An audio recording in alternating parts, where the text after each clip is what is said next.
Hey guys, आज से मैं एक नई सीरीज को स्टार्ट कर रहा हूँ और हाँ, मैं तुम्हें इसकी स्टोरी के बारे में थोड़ा बहुत बता देता हूँ। जैसे कि हमारा मेन कैरेक्टर दूसरे वर्ल्ड में रिकॉर्डिनेट होता है, वो भी एक बारबेरियन के तौर पर, और वो जिस टेरिटरी के अंदर रह रहा था वो टेरिटरी पूरे वर्ल्ड में सबसे डेंजरस टेरिटरी मानी जाती थी। उस टेरिटरी के अंदर दुनिया के सबसे खतरनाक मॉन्स्टर रहते थे। इसी वजह से कोई ह्यूमन कभी भी वहाँ पर जाने के बारे में सोचता भी नहीं। हमारा मेन कैरेक्टर कुछ सालों के बाद उस टेरिटरी से बाहर निकलता है, नए नए लोगों से मिलता है, एडवेंचर करता है और भी काफी सारी चीजें। और हाँ, एक और बात, तुम ऐसा बोल सकते हो कि वो पूरे वर्ल्ड के अंदर सबसे ज्यादा स्ट्रॉन्ग है। और हाँ, तुम लोग मुझे कमेंट करके बता देना कि फिलहाल मैं जो बोल रहा हूँ ये वॉइस ठीक है या फिर इंट्रो के बाद मैंने जो मांगा एक्सप्लेन किया है वो कमेंट करके बता देना। तो फिर अपने वीडियो को स्टार्ट करते हैं। एपिसोड की स्टार्टिंग में हमें बताया जाता है इस वर्ल्ड के सेंटर में व्हाइट वेस्टर्न लैंड नाम का एक प्लेस है, जहाँ पर इस दुनिया के सबसे टेरिबल मॉन्स्टर पाए जाते हैं। जैसे कि एक सरपेंट जो ग्लेशियर को डिबोबर कर सकता है, एक ग्रेबियल जो बस अपने रोर के साथ ही अर्थक्वेक ला सकता है, और एक रेड जिसके बारे में मुझे कुछ बताने की भी जरूरत नहीं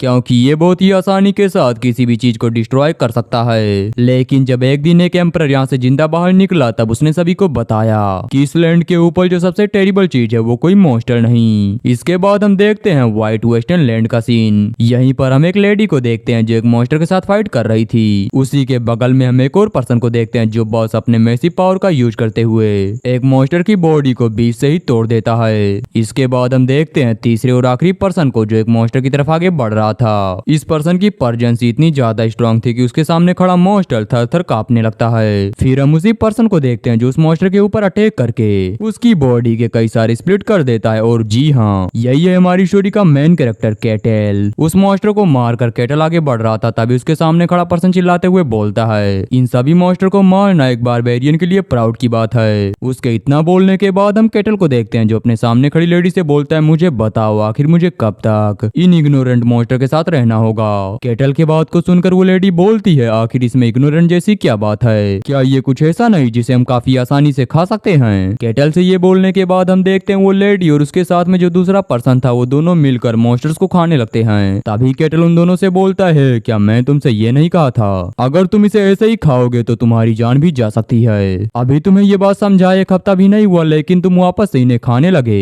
कैटल के इस बात को सुनकर वो लेडी बोलती है, देखो ये बहुत ही बड़ा चैलेंज है, हम इसे इतनी आसानी से पूरा तो नहीं कर सकते।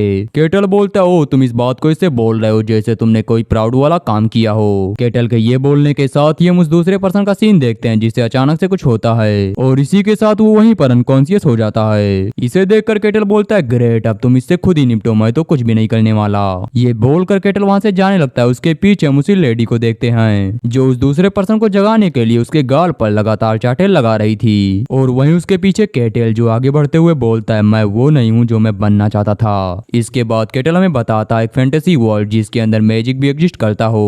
ऐसी चीजों को देखने के लिए मैंने अपने जॉब को छोड़ दिया और मैं निकल गया एक जर्नी के ऊपर। मैंने अर्थ के सबसे ऊंचे माउंटेन के ऊपर चढ़ाई की, मैंने प्लैनेट के एकदम सेंटर को भी रीच किया, मैं वर्ल्ड के लास्ट साउथर्न एरिया में भी गया, लेकिन हाँ, मुझे वहाँ पर ऐसा कुछ भी नहीं मिला जो मैं चाहता था। रियलिटी मेरे फैंटेसी वर्ल्ड से कहीं अलग थी। मैं हर रात यही प्रे करता था कि काश मैं भी किसी फैंटेसी वर्ल्ड में जाऊं, और एक दिन मेरा प्रेयर वो सच हो गया क्योंकि मैं पहुंच चुका था एक फैंटेसी वर्ल्ड के अंदर। कैटल के सब बातें बोलने के साथ ही हमारा सीन शिफ्ट होता है। मैं कैरेज का सीन देखते हैं जो इसी लैंड की तरफ आगे बढ़ रहा था, और जितने भी लोग इस कैरेज को गार्ड करने के लिए इसके साथ आगे बढ़ रहे थे उन्हें बहुत ही ज्यादा ठंडी लग रही थी। तभी उनमें से एक बंदा कैप्टन के पास आकर उससे बोलता है, कैप्टन भले ही रिवार्ड बहुत ही ज्यादा है लेकिन इस वेस्टलैंड को क्रॉस करना क्या हमारे लिए सही रहेगा? जहाँ तक मुझे लगता है ये पागलपन से भरा हुआ है। उसके बात को सुनकर कैप्टन बोलते हैं, देखो बकवास मत करो, बस शांत हो जाओ। इस बात को सुनकर वो पर्सन बोलता है, हाँ ठीक है, लेकिन क्या आपको कुछ अंदाजा है कि आगे हमारे साथ क्या होगा? उसके इतना बोलने के बाद हम कैरेज के अंदर बटलर का सीन देखते हैं जिसे इन सभी की बातों को सुनकर काफी ज्यादा गुस्सा आ रहा था, लेकिन वो खुद को शांत करते हुए बोलता है,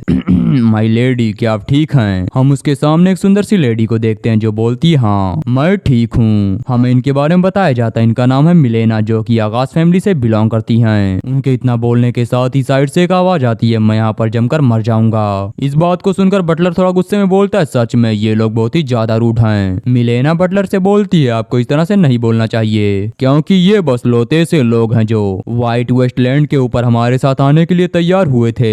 हालांकि हम उन्हें रिवॉर्ड दे रहे हैं लेकिन फिर भी क्या हमें उन्हें कैरेज के अंदर नहीं लाना चाहिए? उन्हें देखकर ऐसा लगता है कि वो बस थोड़ी देर के अंदर फ्रीज हो जाएंगे। आगे हम बाहर उन सभी मर्चेंट का सीन देखते हैं जहाँ पर वो लोग ठंड में जूझते हुए आगे बढ़ रहे थे। वहीं दूसरी तरफ कैरेज में मिलेना की बात को सुनकर बटलर बोलता है, नहीं हम ऐसा नहीं कर सकते, आपको ये बात तो पता होगी कि व्हाइट वेस्टलैंड किस तरह का प्लेस है। मिलेना बोलती, हाँ मुझे पता है, मॉन्स्टर से भरा हुआ।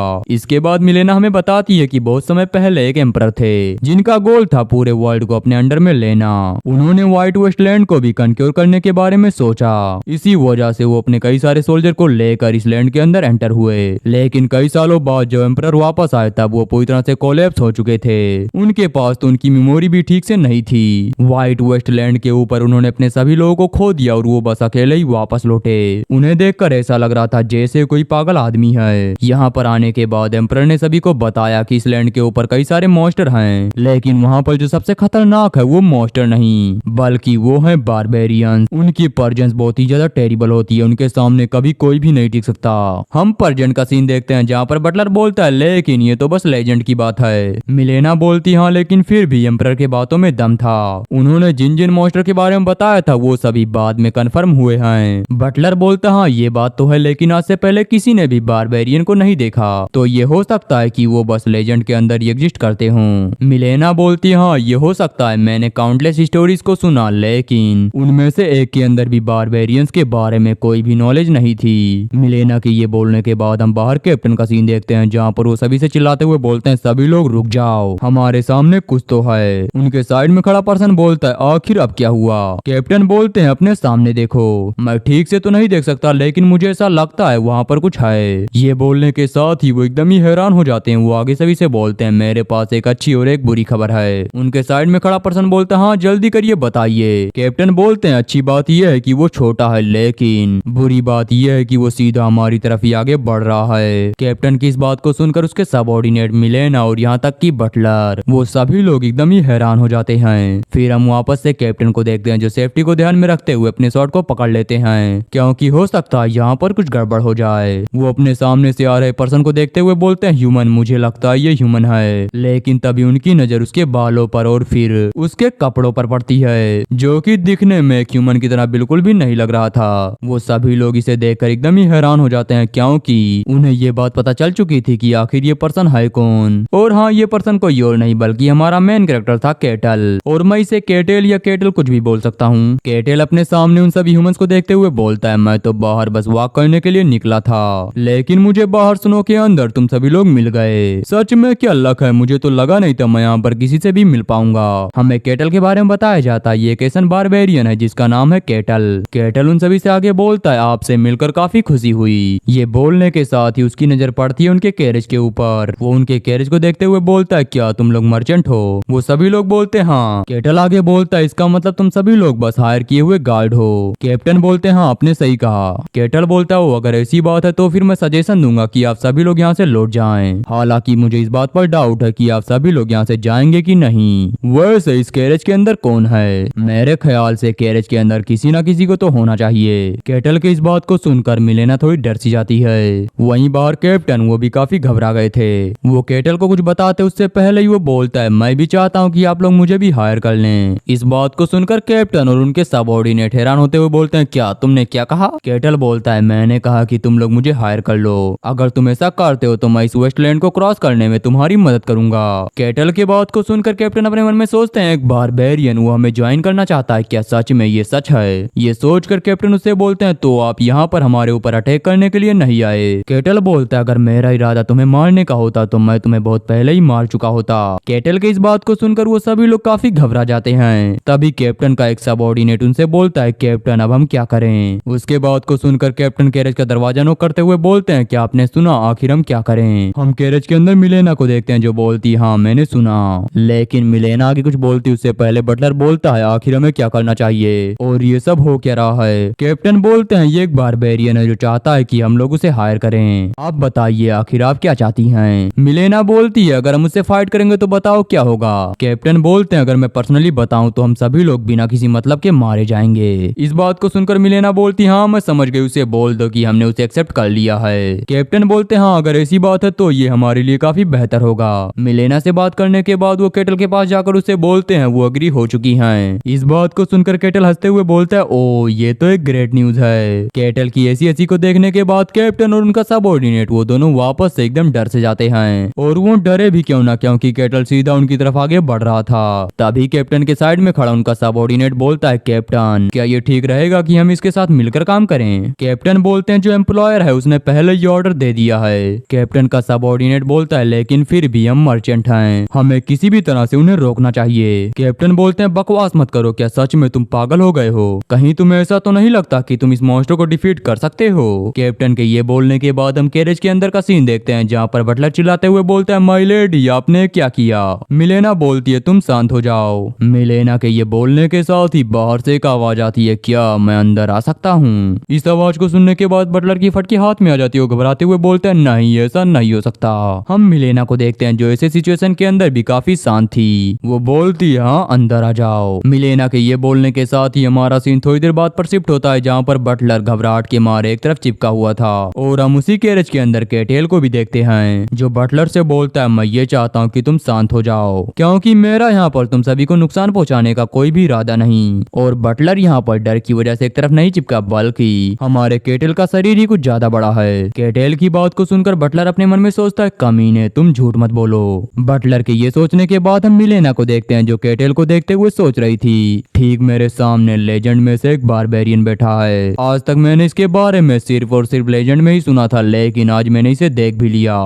ये सोचकर मिलेना केटेल से बोलती है, मुझे आपसे मिलकर काफी खुशी हुई। केटेल बोलता है, हाँ मुझे भी। वैसे मैं ये देखकर काफी सरप्राइज हूँ कि अंदर इतना गर्म है। सच में ये काफी सरप्राइजिंग है, सनों के अंदर इस तरह की गर्मी। केटेल की बात को सुनकर मिलेना बोलती हो, ये इसका पूरा श्रेय मैजिक को जाता है। केटेल बोलता है, क्या सच में मैजिक? इंटरेस्टिंग। इसके अलावा जैसा कि आप जानते हैं, ये प्लेस बहुत ही ज्यादा खतरनाक है। आप इन मर्चेंट्स का यूज करते हुए कभी भी इस प्लेस से बाहर नहीं निकल सकती। हाँ लेकिन अब तुम्हें चिंता करने की जरूरत नहीं, क्योंकि मैं तुम्हारी प्रोटेक्शन करूंगा। हाँ लेकिन मेरी भी एक कंडीशन। इस बात को सुनकर बटलर बोलता है, क्या कंडीशन? मिलेना बोलती है, आखिर वो क्या है, मुझे अपनी कंडीशन बताइए। केटेल बोलता है, स्नोफील्ड के बाहर की दुनिया का नॉलेज। तुम्हारे पास जितनी इन्फॉर्मेशन है मुझे वो सब चाहिए, बस यही है मेरा डिजायर। इस बात को सुनकर मिलेना बोलती है, क्या इस लैंड के बाहर का नॉलेज? केटेल बोलता है, हाँ मुझे वही चाहिए। मेरे ख्याल से ये सौदा तुम्हारे लिए बिल्कुल भी बुरा नहीं होगा। केटेल की बात को सुनकर मिलेना अपने मन में सोचती है, इसे एक्सेप्ट करने के अलावा मेरे पास और कोई चॉइस भी नहीं। ये सोचकर वो केटेल से बोलती है, ठीक है मैं समझ गई। केटेल बोलता हो, ये तो काफी अच्छी बात है, तो फिर मुझे बताओ तुम्हारा नाम क्या है? मिलेना बोलती है, मेरा नाम है मिलेना और मैं आकाश फैमिली से बिलोंग करती हूँ। वहीं केटेल भी अपना इंट्रोडक्शन देते हुए बोलता है, मेरा नाम है केटेल, मैं तुम्हारे साथ काम करने के लिए काफी एक्साइटेड हूँ। इसके बाद केटेल हमें अपने बारे में आगे बताता है, मैं जिस फैंटेसी वर्ल्ड को हमेशा से ढूंढ रहा था, मैं एक दिन अचानक से उसी के अंदर आ गया। जब मेरी आँख खुली तब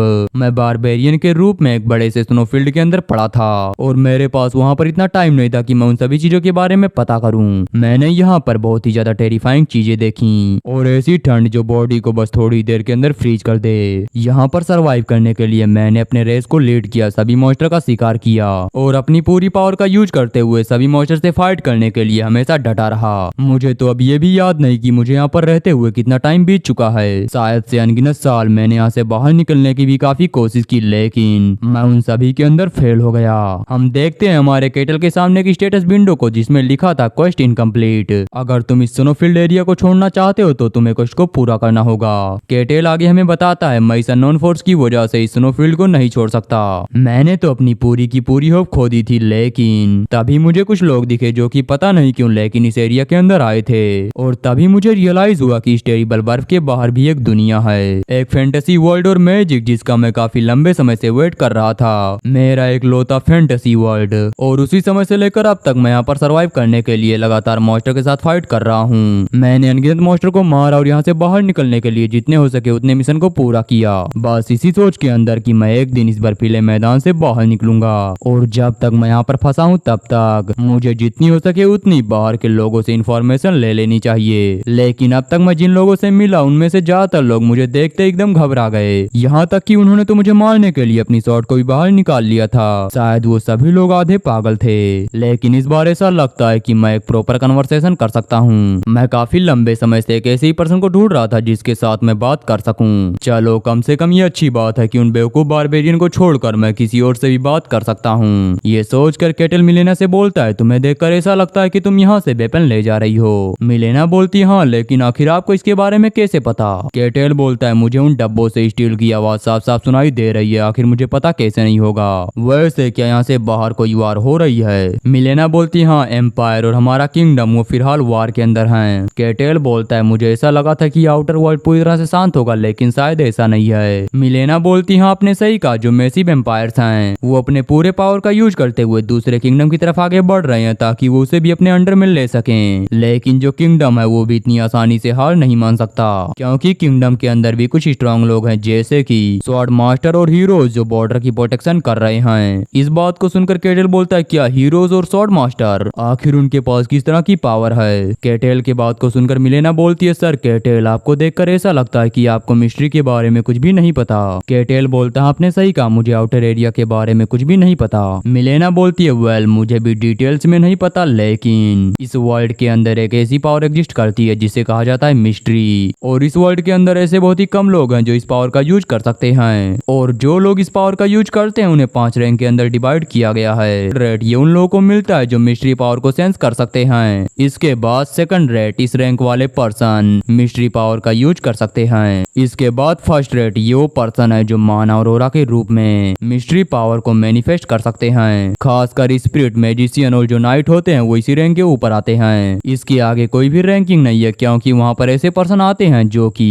ह्यूमन लिमिट के बियॉन्ड होते हैं। लेकिन फिर भी अगर मैं आपको इसके बारे में बताऊं तो आप उन्हें ट्रांसेंडेंट बोल सकते हैं। वो ऐसे बीम होते हैं जो किसी के ऊपर काफी आसानी से डोमिनेट कर सकते हैं। इसके अलावा वो काफी फ्रीली मिस्ट्री की पावर का यूज कर सकते हैं और बहुत ही आसानी से हेवन एंड अर्थ को स्प्लिट कर सकते हैं। जो स्वॉर्ड मास्टर होते हैं उनका रैंक यही होता है। और फिर सबसे लास्ट में हीरो, जो मिस्ट्री पावर के परे जाकर पूरे वर्ल्ड के ऊपर डोमिनेट करता है। एक हीरो, वो भी तुम्हारी तरह बस एक लेजेंडरी एग्जिस्टेंस है। इनफैक्ट अगर मैं तुम्हें इसके बारे में बताऊं तो किसी का स्ट्रेंथ उसके नाम से ही पता किया जाता है, क्योंकि उसका नाम ही ये प्रूफ होता है कि उसकी स्ट्रेंथ कितनी होगी। और हाँ, यहाँ पर नाम का मतलब रैंक से है। अगर कोई थर्ड ग्रेड का पर्सन भी किसी लोअर सिटी के अंदर चला जाए तो वो उस सिटी को काफी आसानी से डोमिनेट कर सकता है। मिलेना की इन सही बातों को सुनकर केटेल बोलता है, मैं उनसे मिलना चाहता हूँ। मिलेना बोलती है, क्या, किससे? हम केटेल को देखते हैं जो अपने मन में सोचता है, मुझे तो ये भी याद नहीं कि आखिर मैं इस जगह पर कब से फंसा हूँ। मैं यहाँ पर बस इसी वजह से सर्वाइव कर रहा हूँ ताकि मैं इस पूरे वर्ल्ड को देख सकूं। स्टार्टिंग में मुझे ऐसा लग रहा था कि इस फैंटेसी वर्ल्ड के बीच में एक बर्फ का मैदान है जिसे मैं कभी भी पार नहीं कर सकता, लेकिन मैं एक बार यहाँ से बाहर निकल कर इस फैंटेसी वर्ल्ड को देखना चाहता हूँ। सच में मैं स्नोफील्ड से बाहर निकलना चाहता हूँ और मैं निकलूंगा। नहीं, मुझे बाहर निकलना ही होगा।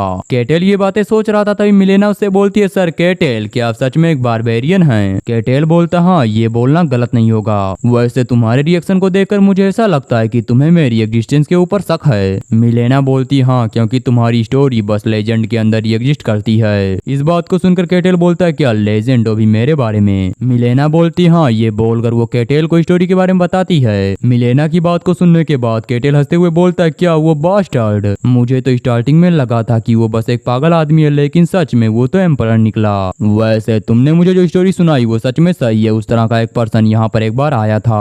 वैसे तुम्हारे बॉक्स को देखकर ऐसा लगता है कि तुम एक साथ काफी सारे वेपन्स को ले जा रही हो। इसके अलावा तुम्हारे पास ऐसा क्या रीजन है जिसकी वजह से तुम सीधा स्नोफील्ड को पार कर रही हो? केटेल की इस बात को सुनकर मिलेना बोलती है, वो मुझे बहुत ही ज्यादा पैसों की जरूरत है। हमारी फैमिली का एक जनरेशन बिजनेस है। हमने उसी का यूज करते हुए काफी सारे पैसों को इकट्ठा किया था, लेकिन कुछ लालची लोगों की वजह से अब हम कर्जे के अंदर डूब चुके हैं और पैसे कम होने की वजह से मैं स्नोफील्ड के अंदर से जा रही हूँ। इस बात को सुनकर केटेल बोलता है, तो तुम वेपन बेचने की प्लानिंग बना रही हो उन किंगडम्स को जो एम्पायर के खिलाफ वार कर रहे हैं? मिलेना बोलती, हाँ, लेकिन तुम्हें इसके बारे में कैसे पता? केटेल बोलता है, तुमने अभी कहा एम्पायर काफी स्पीड से आगे बढ़ रहा है, और अगर ऐसी बात है तो इसका मतलब एम्पायर को वेपन सप्लाई की जरूरत तो पड़ेगी। अगर वेपन की जरूरत एम्पायर को नहीं होगी तो कम से कम किंगडम को उसकी जरूरत तो होगी, और ऑब्वियस सी बात है जहाँ पर सप्लाई कम हो और मांग ज्यादा हो तो वहाँ पर कीमत तो बढ़ ही जाते हैं। मुझे आउटर वर्ल्ड के बारे में ज्यादा तो नहीं पता, लेकिन मुझे इतना तो जरूर पता है कि इन वेपन्स की कीमत काफी ज्यादा होगी, वरना तुम यूं ही अपनी जान को जोखिम में नहीं डालती। और चूंकि तुम इस स्नोलैंड को पार करने की कोशिश कर रही हो, इसका मतलब किंगडम तक जाने का इसके अलावा और कोई भी रास्ता नहीं है। क्या तुम्हारे सभी बॉर्डर को एम्पायर ने अपने अंडर में ले लिया है? इस बात को सुनकर केटेल थोड़ा हैरान होते हुए बोलती है, हाँ आप सही हैं। ये बोलकर वो अपने मन में सोचती है, नहीं ऐसा नहीं हो सकता, मैंने सुना है कि बारबेरियन जंगली होते हैं, उन्हें नॉलेज के बारे में कुछ भी नहीं पता होता। ये सोचकर वो केटेल से बोलती है, आखिर तुम कौन हो? क्या सच में तुम एक बारबेरियन हो? वो आगे कुछ बोलती उससे पहले वो पूरी जगह सेक करने लगती है। ऐसा लग रहा था जैसे किसी बड़े मॉन्स्टर ने इन सभी के ऊपर अटैक कर दिया हो। हम बटलर को देखते हैं जो जोर से चिल्लाते हुए बोलता है, मॉन्स्टर, यहाँ पर मॉन्स्टर आ गया, अब हम में से कोई नहीं बचेगा। केटेल बोलता है, देखो हमारे पास एक बिन बुलाया मेहमान आ गया।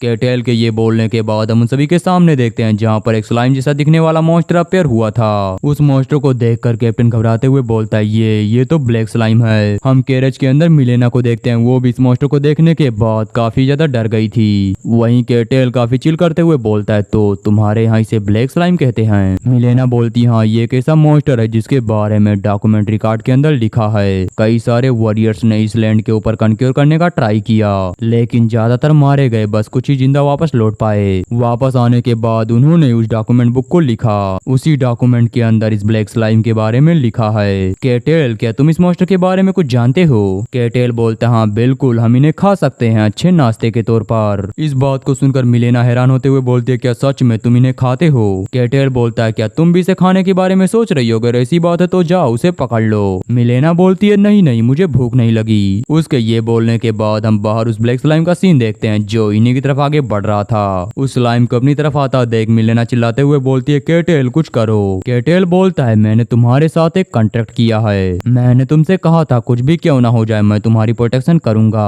और हाँ ये कोई ऐसा खतरा नहीं जिसके लिए मुझे खुद वहाँ पर जाना पड़े। मिलेना बोलती है, क्या आखिर तुम्हारे कहने का मतलब क्या है? केटेल बोलता है, कुछ खास नहीं, मैं बस ये कहना चाहता हूँ कि वो लोग खुद ही इसे हैंडल कर सकते हैं। इससे भी ज्यादा इंपॉर्टेंट मुझे बाहर के लोगों की पावर को चेक करना है। केटेल के ये बोलने के बाद हम उस ब्लैक स्लाइम का सीन देखते हैं जो रोर करते हुए इन सभी की तरफ आगे बढ़ रहा था। उसे अपनी तरफ आता देख कैप्टन चिल्लाते हुए बोलते हैं, जल्दी करो, शील्ड लेकर आओ। इस बात को सुनकर उनका एक सबऑर्डिनेट शील्ड लेकर आता है और ब्लैक स्लाइम के अटैक को ब्लॉक करता है। वो पर्सन ये ट्राई कर रहा था कि वो थोड़ी और देर तक इस ब्लैक स्लाइम के अटैक को ब्लॉक कर सके, लेकिन वो ऐसा बिल्कुल भी नहीं कर पाता और उड़ता हुआ दूर जाकर गिरता है। अपने टीममेट को स्लाइम से मार खाता देख एक और पर्सन उसके ऊपर अटैक करने के लिए आगे बढ़ता है, लेकिन जैसा कि हमें उम्मीद थी वो भी कुछ खास कर नहीं पाता।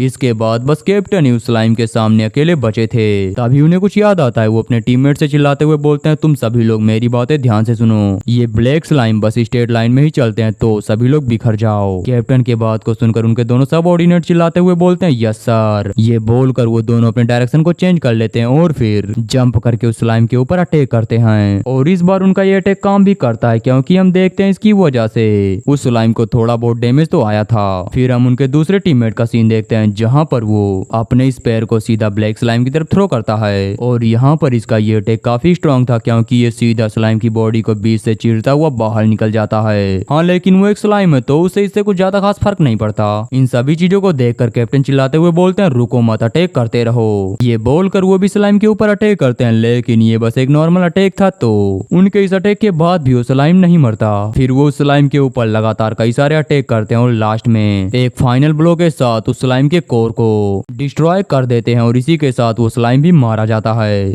ब्लैक स्लाइम मर चुका है। इस चीज को देखने के बाद कैप्टन और उनके बाकी सबऑर्डिनेट खुशी के मारे चिल्लाते हुए बोलते हैं, फाइनली हमने ये कर दिखाया।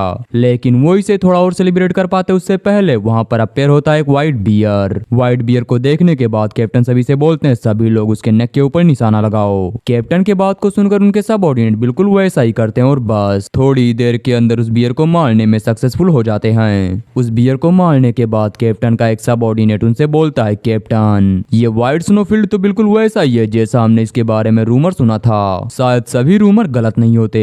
उन सभी के बात को सुनकर कैप्टन बोलते हैं, हाँ ठीक है, लेकिन तुम लोग अपने गार्ड को डाउन मत करना, अभी हमने आधा रास्ता भी तय नहीं किया, हो सकता है हमारे सामने कोई और मॉन्स्टर भी आ जाए। कैप्टन की बात को सुनकर उनका टीममेट बोलता है, कैप्टन मैं आपसे एक सवाल पूछना चाहता हूँ, क्या सच में कैरेज के अंदर बैठा बारबेरियन स्ट्रॉन्ग है? मेरा मतलब है एम्परर ने बारबेरियंस के बारे में जो बताया था वो ऐसा बिल्कुल भी नहीं लगता। मुझे तो ये लग रहा है वो हमारे पास बस इसीलिए आया है ताकि उसे कुछ खाना मिल जाए। अगर हम उसके साथ जा रहे हैं तो कम से कम हमें एक बार उसके स्किल को टेस्ट तो करना चाहिए। और ये सभी बातें कैरेज के अंदर बैठी मिलेना और केटेल भी सुन रहे थे। इसके बाद कैप्टन का वही सबऑर्डिनेट कैरेज के पास आकर बोलता है, मिस मैं आपसे कुछ सवाल पूछना चाहता हूँ। मिलेना बोलती है, क्या वो टेस्ट के बारे में है? वो बंदा बोलता, हाँ हम मिशन को पूरा करने के लिए अपनी जान को जोखिम में डाल रहे हैं, जैसा कि एक मर्चेंट करता है, ये नेचुरल है। मिलेना बोलती, हाँ मैं आप सभी के लिए काफी ज्यादा ग्रेटफुल हूँ कि आपने मेरे इस जॉब को एक्सेप्ट किया।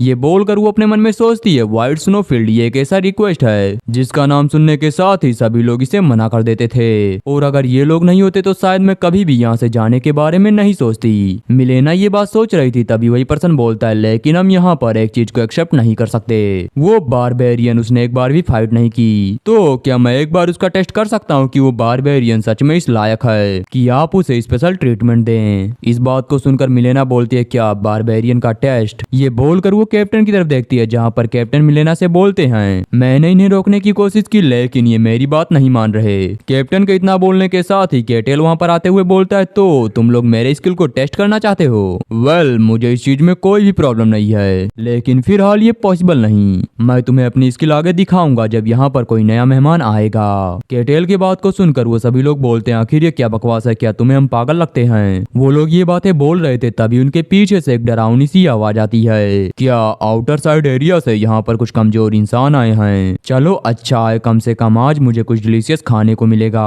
इस बात को सुनकर जब वो लोग अपने पीछे घूमकर देखते हैं, तब उन्हें अपने सामने दिखाई देता है एक व्हाइट सरपेंट। वो सरपेंट इन सभी से बोलता है, तुम लोग की जितनी मर्जी हो उतना स्ट्रगल कर लो, लेकिन इससे कुछ भी नहीं बदलेगा क्योंकि तुम लोग आज यहीं पर मरोगे। उस सरपेंट को वहाँ पर देखने के बाद मिलेना डर के मारे चिल्लाने लगती है। वहीं साइड में कैप्टन, वो भी काफी घबराए हुए थे। तभी केटेल उस सरपेंट से बोलता है, इनफ, ये सभी लोग मेरे गेस्ट हैं, यहाँ से वापस चले जाओ। केटेल को यहाँ पर देखकर वो सरपेंट बोलता है, आखिर तुम यहाँ पर क्यों हो? कहीं ऐसा तो नहीं कि तुम इस स्नोफील्ड के रूल्स को भूल गए? तुम्हारा ये ऑर्डर बस तुम्हारी ट्राइब्स के टेरिटरी के अंदर ही चलेगा। सरपेंट की बात को सुनकर केटेल बोलता है, इससे तुम्हारा कोई मतलब नहीं। वो सरपेंट बोलता है, देखो ज्यादा रेडिकुलस मत बनो, मैं एक स्नेक हूँ बारबेरियन, तुम्हारी हिम्मत कैसे हुई मुझे ऑर्डर देने की, ओ भी मेरे टेरिटरी के अंदर आने के बाद। सरपेंट की बात को सुनकर केटेल वहाँ पर अपने एक पंच को तैयार करते हुए बोलता है, ओ मुझे लगता है कि मुझे तुम्हें एक लेसन सिखाना चाहिए। ये बोलकर केटेल उस सरपेंट के ऊपर अटैक करता है, और केटेल का ये अटैक काफी ज्यादा स्ट्रॉन्ग था क्योंकि इसकी वजह से वहाँ पर होता है एक ब्लास्ट, और इस ब्लास्ट का शॉकवेव काफी ज्यादा था क्योंकि इसकी वजह से उस एरिया के अंदर जितने भी लोग मौजूद थे उन्हें खड़े होने में भी काफी ज्यादा प्रॉब्लम हो रही थी। उसे हिट करने के बाद केटेल बोलता है, तुम एक ऐसे पर्सन हो जिसे बातें मार खाने के बाद ही समझ में आती हैं। केटेल के इतना बोलने के साथ ही उसके पीछे से मिलेना बोलती है, लॉर्ड केटेल क्या आप ठीक हैं? केटेल बोलता, हाँ चिंता मत करो, बस मुझे यहाँ पर थोड़ी सफाई करनी है, और हाँ मैं इसके अंदर ज्यादा टाइम बिल्कुल भी नहीं लूंगा। ये बोलकर केटेल आगे बढ़ता है और वापस से उस स्नेक के ऊपर एक अटैक करता है, जिसकी वजह से हम देखते हैं एक और ब्लास्ट को। यहाँ पर केटेल की ऐसी पावर को देखने के बाद सभी लोग एकदम ही हैरान थे। इसके बाद कैप्टन के सबऑर्डिनेट केटेल के पास आकर उससे बोलते हैं, हमने थोड़ी देर पहले आपसे जो कहा उसके लिए हमें माफ कर दीजिए, हम अपने जान की भीख मांगते हैं। उन सभी के बात को सुनकर केटेल बोलता है, नहीं कोई बात नहीं, ये नेचुरल है, कोई भी इतनी आसानी से किसी स्ट्रेंज पर्सन के ऊपर ट्रस्ट नहीं करेगा। केटेल के इतना बोलने के साथ ही वो सभी लोग अब बिना रुके इस लैंड को क्रॉस करने के लिए आगे बढ़ने लगते हैं, और इस बार केटेल ने बटलर को भी केरे से बाहर निकाल दिया था। इसके बाद केटेल मिलेना से बोलता है, मैं एक चीज जानने के लिए काफी ज्यादा क्यूरियस हूँ। मिलेना बोलती है, आखिर वो क्या है? केटेल बोलता है, तुम्हें देखकर ऐसा नहीं लगता कि तुम अपनी फैमिली की कोई एजेंट हो, तो फिर आखिरकार तुम इस जैसे किसी खतरनाक प्लेस को पार करने के लिए पर्सनली क्यों निकली? मिलेना बोलती है, वेल मैं लेडी बेलियागा की फर्स्ट डॉटर हूँ, जो आकाश फैमिली की एक कंक्यूबाइन थी। इस बात को सुनकर केटेल बोलता है, कंक्यूबाइन तुम्हारा मतलब सेकंड वाइफ? मिलेना बोलती है, हाँ उनका मैरिज पॉलिटिकल रीजन की वजह से हुआ था। स्टार्टिंग में उनका यूज किया गया और फिर बाद में सभी ने उन्हें अबेंडन कर दिया। मेरी मॉम अपने लिए किसी भी पावर को सिक्योर नहीं कर पाई, इसी वजह से मैं और मेरी मॉम हम बस नाम की फैमिली मेंबर हैं, हकीकत में हमारी कोई औकात नहीं। वहाँ पर हमारे साथ नौकरों जैसा व्यवहार किया जाता है। ये बोलकर मिलेना अपने मन में सोचती है, यहाँ पर मेरा इतना सब बताने का कोई इरादा नहीं था, लेकिन भावनाओं में बहकर मैंने ये सब बता दिया। ये सोचकर मिलेना आगे बोलती है, मुझे कुछ भी करके इस मिशन को पूरा करना होगा, भले ही इसमें मेरी जान को बहुत ही ज्यादा खतरा है, लेकिन मुझे ये करना होगा, और ऐसा इस वजह से क्योंकि मैं सभी के लिए एक एग्जाम्पल सेट करना चाहती हूँ। इस बात को सुनकर केटेल बोलता है, आई सी, तुम सच में काफी इंटेलिजेंट हो, तुम्हारे एम्बिशन काफी ग्रेट है और तुम लालची भी हो। केटेल की इस बात को सुनकर मिलेना कुछ बोलने जा रही थी कि तभी उसे बाहर से एक आवाज आती है, हम लोग पहुंच गए, देखो हमारे सामने ग्रीनलैंड है, इसका मतलब हमने द व्हाइट वेस्टलैंड को पार कर लिया। इसके बाद हम देखते हैं वो सभी लोग केरे से बाहर निकलते हैं, जहाँ पर केटेल मिलेना से बोलता है वेपन सेल करने के बाद तुम्हारे पास कुछ भी नहीं बचेगा, तो फिर आखिर तुम बॉर्डर को पार कैसे करोगी। मिलेना केटेल से बोलती है लॉर्ड केटेल, कुछ समय पहले आपने मुझसे कहा था कि मैं काफी इंटेलिजेंट हूँ और मेरे एम्बिशन भी ग्रेट हैं। आखिर उस बात से आपका मतलब क्या है। केटेल बोलता है मैंने जो कहा उसका मतलब बिल्कुल वही था। तुम इंटेलिजेंट हो और तुम्हारे एम्बिशन काफी ग्रेट हैं। तुम्हारी फैमिली की एक समय पर काफी रेपुटेशन थी, लेकिन फिलहाल वो कर्ज की वजह से काफी ज्यादा लेक कर रही है। और हाँ, भले ही तुम एक कंक्यूबाइन की डॉटर हो, लेकिन अगर तुम अपनी पूरी मेहनत करोगी तो जल्दी अपनी फैमिली को बचाने का कोई ना कोई रास्ता निकाल लोगी। इसके अलावा तुम्हारा गोल है अपनी पूरी फैमिली को अपने कंट्रोल में करना। क्या मैं गलत हूँ। केटेल की बात को सुनकर मिलेना बोलती है नहीं। केटेल सोचता है तो मैं सही था। एक कंक्यूबाइन की डॉटर अपनी फैमिली की इनहेरिटेंस पाने के लिए अपने जान को खतरे में डाल रही है। ये स्टोरी तो काफी पुरानी है। केटेल के सोचने के बाद हम मिलेना को देखते हैं जो अपने मन में सोचती है मैंने सुना था बारबेरियंस बेवकूफ होते हैं, लेकिन ये तो काफी इंटेलिजेंट है और इसी के साथ साथ ये बारबेरियन काफी स्ट्रांग भी है। अगर ये मेरे कमांड के अंदर आ जाए तो। ये सोचकर वो केटेल से बोलती है लॉर्ड केटेल, क्या आपने स्नोफील्ड को छोड़ने के बारे में कुछ सोचा है। अगर आपने ये सोचा है तो आप हमें ज्वाइन कर सकते हैं। इस बात को सुनकर केटेल बोलता है मैं फिलहाल के लिए आपके इस ऑफर को मना करता हूँ। अभी भी यहाँ पर कुछ ऐसा है जो मुझे करना होगा। इस बात को सुनकर मिलेना बोलती है ओ अगर ऐसी बात है तो फिर। ये बोलकर वो अपने पास से एक पेंडेंट को बाहर निकालती है और उसे केटेल को देते हुए बोलती है आप इसे मेरी तरफ से एक्सेप्ट कर लें, और अगर बाई एनी चांस आप इस स्नोफील्ड से बाहर निकलते हैं तो आप आकाश फैमिली को ढूंढ कर वहाँ पर आ सकते हैं। सो प्लीज आप इसे रख लीजिए।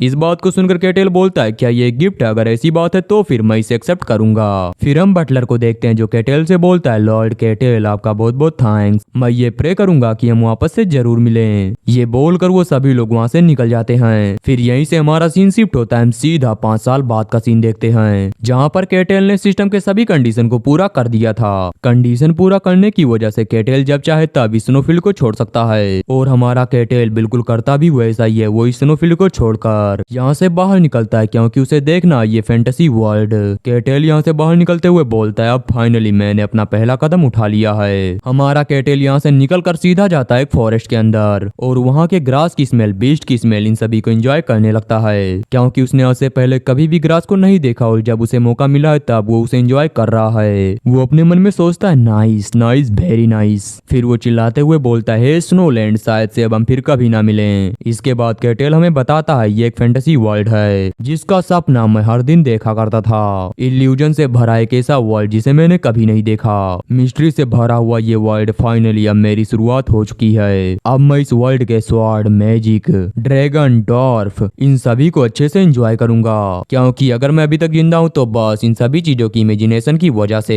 मैं वहां पर बस यही सोचता था कि मैं एक ना एक दिन यहाँ से बाहर निकलूंगा और फाइनली अब वो टाइम आ चुका है इस मिरेकल प्लेस को देखने का। फिर केटेल अपने सामने देखते हुए बोलता है ओ मेरे ख्याल से वहाँ पर कोई विलेज है। चलो फाइनली मुझे कम से कम इस वर्ल्ड के अंदर कोई विलेज तो मिला क्योंकि मैं उन बेवकूफ बारबेरियन से एकदम ही बोर हो गया था क्योंकि उन्हें पलके झपकाने के अलावा और कुछ भी नहीं आता। अब मैं फाइनली एक विलेज को देखूंगा जहाँ पर सभी लोग इंटेलिजेंट होंगे। तो मुझे सबसे पहले वहाँ पर ग्रीटिंग से स्टार्ट करना चाहिए। क्या मुझे हेलो कहना चाहिए या फिर उन सभी से ये पूछना चाहिए कि आखिरकार ये कौन सा वर्ल्ड है। खैर जो भी हो, कम से कम मुझे वहाँ पर कुछ इंटेलिजेंट लोगों से मिलने का मौका तो मिलेगा। केटेल के ये बोलने के साथ ही हमारा सीन शिफ्ट होता है। हम एक एल्फ एल्डर को देखते हैं जो सभी से चिल्लाते हुए बोलता है एल्फ विलेजर्स अब से ये हमारा घर होगा। उसके बाद को सुनकर वहाँ पर जितने भी एल्फ थे वो सभी काफी खुश हो जाते हैं। एल्डर आगे बोलता है सभी लोग अपना सामान रख लो, आज से हम यहीं पर रहेंगे। इस बात को सुनकर उन सभी एल्फ के अंदर एक खुशी की लहर दौड़ जाती है। तभी एक और एल्फ एल्डर के पास आकर उससे बोलता है एल्डर। एल्डर बोलता हाँ बोलो क्या बात है। वो एल्फ बोलता है एल्डर क्या सच में ये प्लेस सेफ है। एल्डर बोलता हाँ बिल्कुल, ये एरिया ह्यूमन से बहुत ही ज्यादा दूर है, ह्यूमंस कभी भी यहाँ पर नहीं आ सकते। उनके सामने खड़ा एल्फ बोलता है हाँ मुझे ये बात पता है लेकिन स्नोलैंड इसके एकदम करीब में है। एल्डर बोलते हैं कहीं ऐसा तो नहीं कि तुम मॉन्स्टर को लेकर वरीड हो। वो एल्फ बोलता है हाँ वो काफी करीब हैं। एल्डर बोलते हैं इसमें कोई भी प्रॉब्लम नहीं है क्योंकि कई हजारों सालों से उस लैंड के अंदर से कोई भी बाहर नहीं आया। इसके अलावा अगर ऐसी कोई बात होगी तो हमने यहाँ पर बैरियर लगा रखा है। ये बोलकर वो अपने मन में सोचते हैं ये एक ऐसा बैरियर है जो सभी प्रेजेंस को हाइड करता है और इस प्लेस को एक ऑर्डिनरी फॉरेस्ट की तरह बनाता है। हमें इस बैरियर के डिजाइन को बनाने में बहुत ही ज्यादा टाइम लगा, कोई भी इतनी आसानी से यहाँ पर नहीं आ सकता। जब तक ये बैरियर रहेगा मुझे यकीन है कोई भी इसके अंदर नहीं आ सकता। ये सोचकर एल्डर बोलते हैं और हाँ अगर स्नोलैंड से कोई मॉन्स्टर बाहर आ गया तो भी इससे कोई फर्क नहीं पड़ता क्योंकि हम हमारे पास हिज मेजेस्टी हैं। वो कितने भी स्ट्रॉन्ग मास्टर क्यों ना हो, लेकिन वो कभी भी हमारे क्वीन का सामना नहीं कर सकते। एल्डर के इतना बोलने के साथ ही हमारा सीन शिफ्ट होता है। हम केटेल को देखते हैं जो एल्फ के बैरियर को देखते हुए बोलता है, इसे देखकर ऐसा लगता है कि यहाँ पर मेरे हाथ से कुछ फट गया है। क्या यहाँ पर कुछ था? खैर छोड़ो, मुझे भी आगे बढ़ना चाहिए क्योंकि मुझे अभी उस विलेज को भी ढूंढना है। ये बातें बोलते हुए केटल आगे बढ़ रहा था, तभी उसकी नजर पड़ती है एक छोटी सी बच्ची के ऊपर। और हाँ, इस बच्ची के ईयर को देखने के साथ ही केटेल को ये पता चल जाता है कि ये एक एल्फ है। केटेल इस बच्ची को देखते हुए सोचता है, क्या सच में एक रियल एल्फ? ये तो हर एक फैंटेसी वर्ल्ड की एक आइकॉनिक रेस है। मुझे उम्मीद नहीं थी कि मैं इनसे इतनी जल्दी मिलूंगा। सच में क्या लक है। मैं इस बात से काफी खुश हूँ कि मैं उस स्नोफील्ड से जिंदा बाहर निकला। वैसे इस बच्ची को देखकर मुझे ऐसा लगता है कि ये काफी डरी हुई है। क्या मैं इसकी मदद करूं? मेरे ख्याल से ये रास्ता भूल गई होगी। ये सोचने के बाद केटेल उस बच्ची के पास जाता है। एक साठ जैसे पर्सन को अपने सामने देखने के बाद वो बच्ची बहुत ही ज्यादा घबरा जाती है कि तभी केटेल हंसते हुए उससे बोलता है, हेलो बच्चे। केटेल की बात को सुनकर वो बच्ची इतनी ज्यादा डर जाती है कि वो वहीं पर अनकॉन्शियस हो जाती है। और यहाँ पर केटेल को कुछ समझ नहीं आता कि आखिरकार इस बच्ची के साथ हुआ क्या। वो अपने मन में सोचता है, इस बच्ची ने तो मुझसे बिल्कुल भी बातचीत नहीं की और बेहोश हो गई। क्या मुझे इसे इसके विलेज ले जाना चाहिए? अगर मैं स्टोरीज के हिसाब से बताऊं तो वो एक ऐसे स्पीसीज हैं जिनका बिहेवियर काफी अच्छा होता है। अगर मैंने उन्हें उनके बच्चे को वापस लौटाया तो उसके बदले में वो मेरा ग्रैंड वेलकम करेंगे। मैं तो ये सोच सोचकर काफी खुश हो रहा हूँ कि जब सभी एल्फ मिलकर मेरा वेलकम करेंगे तो आखिरकार कैसा लगेगा। मुझे इसका काफी बेसब्री से इंतजार है। अपने इन सभी उम्मीदों के साथ केटेल जाता है एल्फ विलेज के अंदर। और केटेल ने जैसा सोचा था वहाँ पर वैसा कुछ भी नहीं होता, बल्कि सभी लोग केटेल को देखकर चिल्लाते हुए बोलते हैं, ह्यूमन ह्यूमन यहाँ पर आ चुके हैं। हे ह्यूमन, बताओ आखिरकार तुमने बैरियर को कैसे तोड़ा? उन सभी के रिएक्शन को देखकर केटेल अपने मन में सोचता है, ये तो वो नहीं है जिसकी मैंने उम्मीद की थी। हम वहीं पर एक एल्फ लेडी को देखते हैं जो चिल्लाते हुए बोलती है, मेरी बच्ची, उसे जाने दो। फिर हम एल्डर को देखते हैं जो अपने मन में सोचते हैं, नो वे, ये एक क्लियर प्लेस है जहाँ पर ह्यूमन कभी भी नहीं आ सकते। तो फिर एक ह्यूमन यहाँ पर क्या कर रहा है और आखिरकार बैरियर का क्या हुआ? एल्डर ये बात सोच रहे थे तभी एक एल्फ चिल्लाते हुए बोलता है, एल्डर, बैरियर में क्रैक है। इस बात को सुनकर एल्डर बोलता है, नहीं ऐसा नहीं हो सकता, आखिरकार हिज मेजेस्टी कहाँ पर हैं? दूसरी तरफ से आवाज आती है, फिलहाल हिज मेजेस्टी एरिया की पेट्रोलिंग करने के लिए गई हैं। उन सभी की बातों को सुनते हुए केटेल उन्हें रोकने का ट्राई करता है, लेकिन कोई भी केटेल के ऊपर ध्यान नहीं दे रहा था। एल्डर आगे अपने मन में सोचता है, हमारा लोकेशन एक्सपोज हो चुका है और जो बैरियर हमने एंशिएंट एल्वन मैजिक का यूज करते हुए बनाया था अब वो भी किसी काम का नहीं, क्योंकि ह्यूमन उसके आर पार आ सकते हैं। और इन सभी चीजों का ये मतलब हुआ कि ह्यूमन पूरी तरह से तैयार होकर हमारे ऊपर अटैक करने के लिए आए हैं। मुझे समझ नहीं आ रहा आखिर उन लोगों ने कब से हमारे ऊपर नजर रखी है। एल्डर के इतना सोचने के बाद हम केटेल को देखते हैं जो अपने मन में सोचता है, क्या इन सभी को मैं कोई किडनैपर दिखता हूँ? मेरे ख्याल से मुझे इन सब की गलतफहमी को दूर करना होगा। केटेल ये बातें सोच रहा था तभी उस बच्ची को भी होश आ जाता है। वो धीरे से अपनी आंख खोलती है, तभी केटेल उससे बोलता है, जाओ अपने लोगों के पास। इस बात को सुनकर जब वो केटेल की तरफ देखती है तब उसे दिखाई देता है एक डीमन जो कि हंसते हुए उसी की तरफ देख रहा था। इसे देखने के बाद वो बच्ची डर के मारे दौड़ते हुए सीधा अपने पेरेंट्स के पास जाती है। उस बच्ची के ऐसे रिएक्शन को देखकर केटेल अपने मन में सोचता है, क्या मेरा फेस इतना ज्यादा टेरिफाइंग है? मैंने सोचा था कि उस स्नोफील्ड से बाहर निकलना मेरे लिए काफी बेटर होगा। खैर, मैंने बच्चा वापस कर दिया तो मुझे नहीं लगता यहाँ पर कोई प्रॉब्लम होनी चाहिए। ये सोच कर केटेल उन सभी से बोलता है, देखो तुम्हें जैसा लग रहा है वैसा बिल्कुल भी नहीं है, मैं तुम्हारा एनिमी नहीं हूँ। लेकिन यहाँ पर केटेल की बातों पर कोई भी ध्यान नहीं देता। वहीं दूसरी तरफ से एल्डर चिल्लाते हुए बोलता है, हॉस्टेज रिलीज हो चुका है, सभी लोग चलो जल्दी करो, इसके ऊपर अटैक करो। एल्डर के बात को सुनने के साथ ही वो सभी लोग अपने एरो का यूज करते हुए केटेल के ऊपर अटैक कर देते हैं। उन सभी को अपने ऊपर अटैक करता देख केटेल सोचता है, ये सभी तो बहुत ही क्रूअर है मेरी इमेजिनेशन से ज्यादा। सभी को ऐसा लगता है कि ये नेचर से बहुत ही ज्यादा प्यार करते हैं और इन्हें पीसफुल लाइफ बहुत ही पसंद है। लेकिन अगर रियलिटी की बात करें तो ये सभी लोग बहुत ही ज्यादा वायलेंट हैं। वैसे मुझे इससे कोई भी फर्क नहीं पड़ता। केटेल खड़ा होकर काफी आराम से ये सब बातें सोच रहा था और वहीं उन एल्फ के एरो जो उसकी बॉडी से लगकर बस डिस्ट्रॉय हो रहे थे। इस चीज को देखकर सभी एल्फ चिल्लाते हुए बोलते हैं, आखिर ये किस तरह का मॉन्स्टर है? वहीं कुछ लोग बोलते हैं, रुको मत, अटैक करते रहो, उसकी भी कोई लिमिट होगी। उन सभी की बात को सुनकर केटेल अपना हाथ उठाते हुए बोलता है, शांत हो जाओ। ये बोलने के साथ वो अपने दोनों हाथों को आपस में टच करता है। केटेल के ये करने के साथ ही उस एरिया के अंदर से एक बहुत ही पावरफुल विंड की वेव बाहर निकलती है, जो इतना ज्यादा स्ट्रांग था कि आसपास के एरिया के जंगल पेड़ वो सभी डिस्ट्रॉय हो जाते हैं। वहाँ के सभी एल्फ हवा में उड़ने लगते हैं और सबसे लास्ट में वहाँ पर होता है एक बहुत ही बड़ा एक्सप्लोजन। इस एक्सप्लोजन के बाद हम एल्डर का सीन देखते हैं, जिसके पेड़ थर थर कांप रहे थे। वो कांपते हुए बोलते हैं ये आखिर ये क्या है। हम उनके सामने केटेल को देखते हैं, जहाँ की पूरी जमीन डिस्ट्रॉय हो चुकी थी। केटेल ये सब करने के बाद भी उनसे बोलता है देखिए मैं आपका एनिमी नहीं। ये बोलकर केटेल सोचता है शायद मैं वापस से अपने पावर को अच्छे से कंट्रोल नहीं कर पाया। केटेल के ये सोचने के साथ ही हम देखते हैं फायर में लिपटा एक फोनिक्स एरो को, जो केटेल की तरफ आगे बढ़ रहा था और जाकर सीधा उसे हिट करता है। ये एरो जैसे ही केटेल को हिट करता है, वहाँ पर होता है एक बहुत ही बड़ा ब्लास्ट, और ये अटैक करने वाली कोई और नहीं बल्कि वो थी एल्फ की क्वीन, जो कि यह हीरो ऑफ द पाई और एल्फ की क्वीन मार्सेलिया। इस अटैक को करने के बाद मार्सेलिया बोलती है आखिर ये सब क्या हो रहा है। एल्डर चिल्लाते हुए बोलता है ह्यूमन ने हमारे ऊपर अटैक किया। इस बात को सुनकर मार्सेलिया बोलती है तो अब ये प्लेस भी सेफ नहीं। उसके इतना बोलने के साथ ही केटेल ब्लास्ट के बीच से बाहर निकलते हुए बोलता है रुको, मुझे खुशी होगी अगर तुम लोग एक बार मेरी बात सुन लो। तो केटेल को अपने अटैक से सही सलामत बाहर निकलता देख मार्सेलिया काफी हैरान हो जाती है। वहीं एल्डर चिल्लाते हुए बोलता है नो वे, क्वीन के डायरेक्ट अटैक से बच जाना ये तो इम्पॉसिबल है, ऐसा नहीं हो सकता।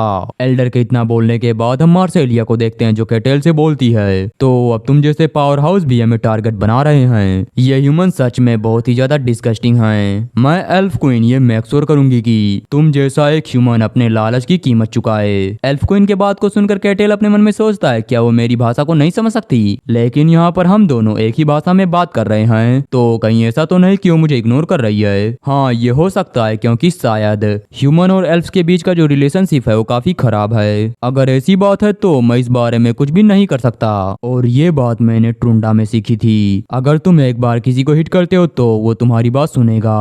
केटेल के ये बोलने के बाद हम मार्सेलिया को देखते हैं, जो अपने एरो में फायर के साथ साथ किसी और मैजिक को भी इंजेक्ट कर रही थी। इसके बाद वो अपने एरो को केटेल की तरफ शूट करती है, जहाँ पर उसका एरो एक ड्रैगन का फॉर्म लेकर केटेल की तरफ आगे बढ़ रहा था। इस एरो को अपनी तरफ आता देख केटेल उसे अपने पन से हिट करता है, और बस केटेल का ये अटैक इतना ज्यादा स्ट्रॉन्ग था कि वो एरो का ड्रैगन वो पूरी तरह से टूटकर बिखर जाता है। केटेल की ऐसी पावर को देखने के बाद एल्फ क्वीन काफी हैरान थी, और वो यहाँ पर कुछ कर पाती उससे पहले उस एरिया में होता है एक बहुत ही बड़ा ब्लास्ट। इस एक्सप्लोजन के बाद हम मार्सेलिया को देखते हैं, जो अपने घुटनों पर बैठी हुई थी, और वहीं केटेल जो अपने मन में सोचता है शायद मैंने यहाँ पर कुछ ज्यादा ही कर दिया।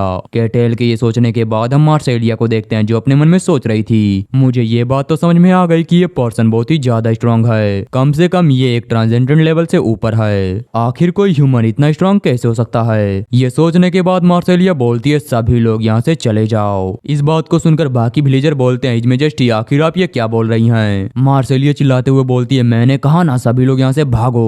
इस बात को सुनकर सभी विलेजर वहाँ से भागते हुए बोलते हैं हाँ हाँ बिल्कुल। इसके बाद मार्सेलिया केटेल से बोलती है ह्यूमन मैं तुम्हारी पावर को एक्नॉलेज करती हूँ, लेकिन तुम कभी भी अपने गोल को पूरा नहीं कर पाओगे। इस बात को सुनकर केटेल बोलता है अरे शांत हो जाओ, मैं तो बस यहाँ पर बात करने की कोशिश कर रहा हूँ। ये बोलकर वो अपने मन में सोचता है शायद ये मुझे कुछ ज्यादा ही गलत समझ रही है। केटेल के सोचने के बाद हम मार्सेलिया को देखते हैं, जो कि इंचेंटमेंट करने लगती है स्पिरिट को समन करने के लिए। इंचेंटमेंट करने के बाद जब वो अपने आइज को ओपन करती है, तब हम देखते हैं हवा के अंदर काफी सारा फायर इकट्ठा हो रहा था, और इसी के साथ में वहाँ पर अपेयर होता है एक बुल मॉन्स्टर जिसका नाम है पाइगो, मतलब एक स्पिरिट। इस स्पिरिट को देखने के बाद हमारा केटेल काफी खुश हो जाता है। अपने मन में सोचता है क्या एक समन, ये तो काफी बढ़िया है। वॉलनाउस लैंड के ऊपर जितने भी क्रिएचर थे वो सभी काफी अजीब थे। कुछ क्रिएचर तो ऐसे थे जिन्हें मैं इमेजिन भी नहीं कर सकता। हाँ लेकिन सच में वो काफी ज्यादा स्ट्रॉन्ग और टेरिबल थे। लेकिन अगर मैं इस क्रिएचर की बात करूं तो ये उन सभी से अलग है, एक फायर बुल। ये तो सच में एक स्पिरिट है जिसके बारे में मैं हमेशा इमेजिन करता हूँ। केटेल के इतना सोचने के साथ ही मार्सेलिया बोलती है पाइगो अपने सामने खड़े एनिमी को पूरी तरह से डिस्ट्रॉय कर दो। इस बात को सुनकर पीगो बोलता है जैसा कि मैंने तुम्हारे बारे में सोचा था, तुम्हारे साथ कांटेक्ट करना सच में मेरे लिए काफी ट्रबलसम है। तुमने यहाँ पर मुझे बुलाया है ताकि मैं एक चूहे को मार सकूं। और गाइस पीगो एक हाई ग्रेड का फायर स्पिरिट बीस्ट है। पीगो के बात को सुनकर मार्सेलिया बोलती है शांत हो जाओ। ये बोलकर वो अपने मन में सोचती है पीगो वो प्योर फ्लेम का प्रतीक है। इसके अलावा स्पिरिट जितना स्ट्रांग होता है वो उतना ही एंशिएंट होता है। मैं अपनी पूरी पावर का यूज करने के बाद भी पीगो को बहुत ही मुश्किल से बुला पाती हूँ, लेकिन मैंने कभी सोचा नहीं था मैं एक ऐसे सिचुएशन के लिए पीगो को यहाँ पर बुलाऊंगी। ये सोचकर वो पीगो से बोलती है पीगो कॉन्ट्रैक्ट को पूरा करो। पीगो बोलता है ओ क्या मुझे अपने सामने खड़े इस पर्सन को मारना है बस। और हाँ, ये बातें बोलते हुए उसके भी पसीने छूट रहे थे। वो केटेल को देखते हुए बोलता है क्या सच में ये कोई इंसान है। पीगो को ऐसा लग रहा था जैसे हमारा केटेल उसे गुस्से में घूर रहा है, लेकिन रियलिटी के अंदर वो उसे काफी प्यार से देख रहा था। लेकिन तभी मार्सेलिया बोलती है इसने हमारे लैंड के ऊपर अटैक किया ताकि ये इसे अपने अंडर में ले सके, जाओ इसे मार डालो। इस बात को सुनकर पीगो बोलता है तुम लालची ह्यूमन, तुम्हारी हिम्मत कैसे हुई यहाँ पर आने की। अब मैंने डिसाइड कर लिया है, मैं तुम्हें राख में बदल दूंगा। इस बात को सुनकर हमारा केटेल काफी उदास हो जाता है क्योंकि उसने यहाँ पर कुछ किया भी नहीं, लेकिन फिर भी सभी लोग उसे हेट कर रहे हैं। इसके बाद हम पीगो को देखते हैं जो काफी स्पीड के साथ केटेल के ऊपर अटैक करने के लिए आगे बढ़ रहा था। वो सीधा आकर केटेल के ऊपर अटैक करता है जिसकी वजह से वहां पर होता है एक बहुत ही बड़ा ब्लास्ट। लेकिन जब धुंध हटती है तब हम देखते हैं हमारे केटेल ने पीगो के हॉर्न को पकड़ रखा है। केटेल ने बस अपने सिंगल हैंड का यूज करते हुए, वो भी काफी नॉर्मल पावर के साथ, पीगो को रोक दिया और यहाँ पर पीगो भी कुछ समझ नहीं पाता कि आखिर ये सब क्या है। इसके बाद केटेल स्माइल करते हुए बोलता है तुम जैसे किसी जानवर का फेस ये मुझे काफी सुकून देता है, और हाँ इसी वजह से तुम जैसे क्रीचर को मारने में भी मुझे काफी मजा आता है। केटेल की ऐसी पावर को देखने के बाद मार्सेलिया एकदम डर गई थी क्योंकि उसे ये लगा नहीं था कि केटेल का भी हाई ग्रेड के स्पीड बीस्ट का सामना कर सकता है। हम केटेल को देखते हैं जो पीगो को अपने पंच के साथ हिट करता है, और केटेल का ये पंच काफी ज्यादा स्ट्रॉन्ग था क्योंकि इसकी वजह से पीगो वो जंगल के अंदर घसीटता हुआ कम से कम 3-4 किलोमीटर दूर तो जाता ही है, और इसी के साथ उस जंगल के अंदर होता है एक बहुत ही बड़ा विस्फोट। इस ब्लास्ट से हमारी मार्सेलिया भी नहीं बच पाती, वो तुरंत अपने घुटनों पर आ जाती है और केटेल से बोलती है क्या आखिर ये सब क्या है। मेरे ख्याल से मैं कोई ड्रीम देख रही हूँ क्योंकि ये रियल नहीं हो सकता।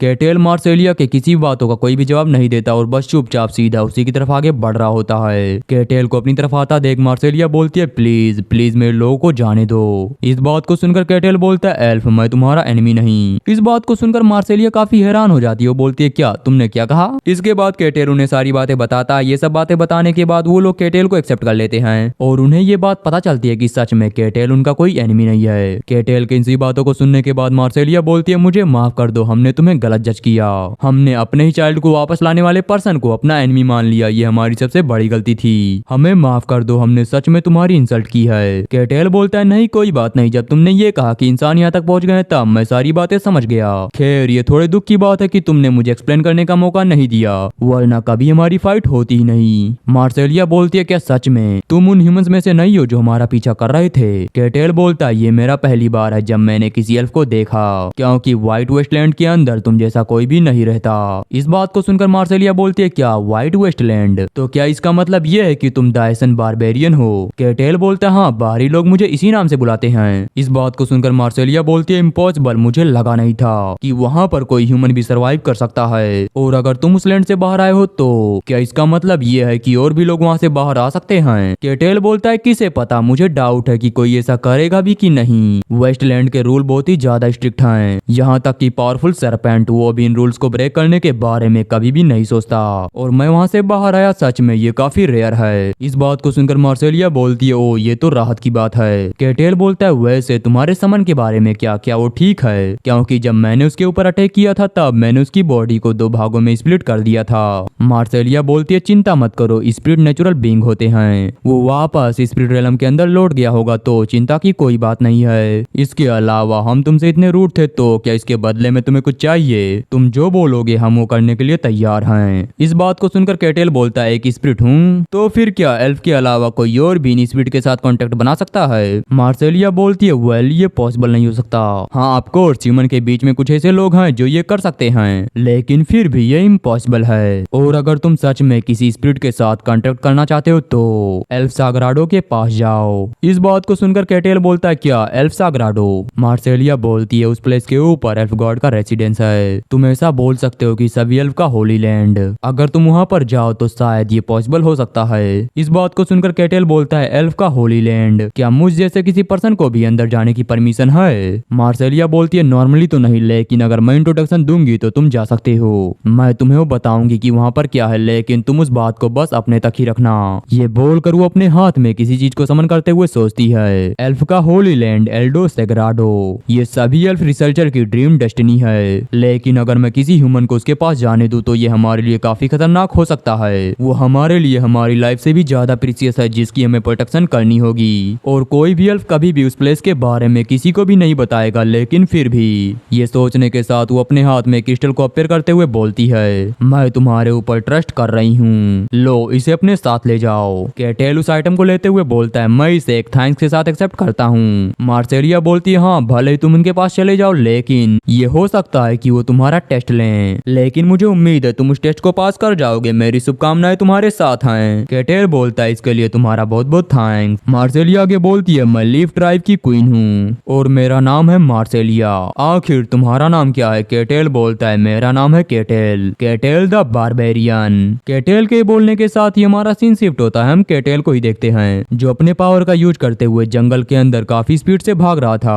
वो भाग नहीं रहा था बल्कि जंगल में एक प्लेस से दूसरे प्लेस पर छलांग मार रहा था। इसके बाद हम बॉर्डर ऑफ द वारकन टेरिटरी गेहेंट किंगडम का सीन देखते हैं, जहां पर एक गार्ड जंगल की तरफ देखते हुए बोलता है, आखिर वो क्या है जो इतनी स्पीड के साथ हमारी तरफ आ रहा है? क्या कोई मॉन्स्टर? फिर हम वारकन टेरिटरी के हेड गार्ड को देखते हैं जो सभी से बोलता है, सभी लोग अपने वेपन को लेकर तैयार हो जाओ। उनके इतना बोलने के बाद हम फॉरेस्ट का सीन देखते हैं, जिसके अंदर से हमारा कैटेल भागता हुआ इन्हीं की तरफ आगे बढ़ रहा था। वो सीधा आकर इन सभी के सामने खड़ा हो जाता है। यहाँ पर कैटेल के हुली और उसके कपड़े को देखने के बाद हेड गार्ड और वहाँ पर जितने भी सोल्जर थे वो सभी एकदम घबरा जाते हैं। तभी कैटेल उन सभी से बोलता है, हेलो, आखिरकार आप लोग कैसे हैं? मुझे आपसे मिलकर काफी अच्छा लगा। वो गार्ड कैटेल की बातों का कोई भी जवाब नहीं देते और अपने मन में सोचते हैं, इसकी आवाज तो बहुत ही ज्यादा लाउड है, आखिरकार ये पर्सन है कौन? ग्रे हियर, चेस्ट पर एक स्कार, नो वे, ये वो नहीं हो सकता, द एशियन बारबेरियन। वो लोग ये बातें सोच रहे थे, तभी कैटेल उन सभी की तरफ आगे बढ़ने लगता है। कैटेल को अपनी तरफ आता देख कैप्टन चिल्लाते हुए बोलते हैं, हे रुक जाओ, अगर तुमने हमारे पास आने की कोशिश की तो हम सभी लोग तुम्हारे ऊपर अटैक कर देंगे। इस बात को सुनकर कैटेल बोलता है, मैं ये चाहूंगा कि आप सभी लोग शांत हो जाएं, क्योंकि मैं आपका कोई एनिमी नहीं। हेड गार्ड बोलता है, आखिर तुम हमसे क्या चाहते हो और यहाँ क्यों आए हो? उनके बात को सुनकर कैटेल सामने की तरफ इशारा करता है। स्टार्टिंग में वो उसकी बात को समझ नहीं पाते, लेकिन फिर उन्हें थोड़ा रियलाइज होता है। वो अपने पीछे देखते हुए बोलते हैं, क्या ये वॉल?